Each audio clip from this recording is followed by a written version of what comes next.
Anal cancer চিকিৎসায় আমরা কখন রোগীটাকে ধরতে পারছি, মানে রোগ নির্ণয় হচ্ছে, এটা অত্যন্ত গুরুত্বপূর্ণ একটা ব্যাপার।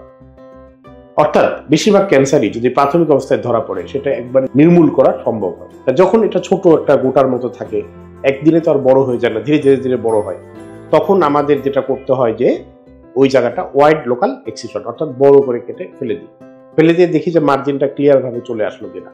এটাতেই অনেক রোগী একেবারেই সুস্থ হয়ে যায়। এই জন্য আমরা বারবার বলি যে স্ক্রিনিং অর্থাৎ যে একটা রোগীর কোনো ধরনের লক্ষণ দেখা গেলে তাকে যদি পরীক্ষা করায়, ডিআরই অর্থাৎ মলদার আঙ্গুল দিয়ে পরীক্ষা করা হয়, এছাড়া কোলোনোস্কোপি পরীক্ষা করা হয়, তাহলে দেখা যায় যে রোগীটার এই রোগটা প্রাথমিক অবস্থায় ধরা পড়ে।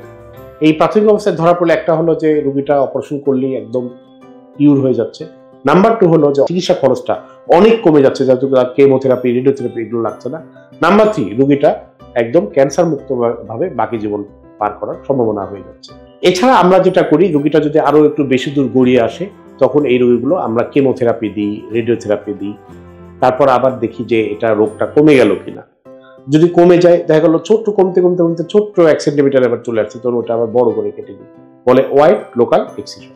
আর সবারই যে এই থেরাপিতে কাজ করবে তা তো না। কারো থেরাপিতে কাজ হয়, কারো থেরাপি আংশিক কাজ হয়, কারো থেরাপিতে কাজই করে না। যাদের কাজ করে না বা আংশিক কাজ হয় তাদের তো অপারেশন করতেই হয়। সেই অপারেশন হলো আমরা মলদারটা ওই টিউমার সহ একেবারে পারমানেন্টলি ফেলে দিয়ে পায়খানা রাস্তা পেটের মধ্যে স্থায়ীভাবে স্থাপন করি। এটাকে বলে অ্যাবডোমিনো পেরিনিয়াল রিসেকশন। এই অপারেশন করি এবং এরপরে অনেক সময় রোগীদের অবস্থা এমনই থাকে যে আগে আমরা অপারেশন করি, অর্থাৎ এপিআর যেটা বললাম, যে মলদার সহ টিউমারটা পার্মানেন্টলি ফেলে দিয়ে পায়খানা রাস্তা পেটের মধ্যে স্থায়ীভাবে স্থাপন করা, যে এমনভাবে ওই টিউমারটা তার অ্যানাল ক্যানেলটা ধরছে যে তার স্পিনটা পুরো ড্যামেজ হয়ে গেছে। তখন আমাদের অনেক সময় এটা আগে অপারেশন করে পরে থেরাপিতে পাঠাতে হয়।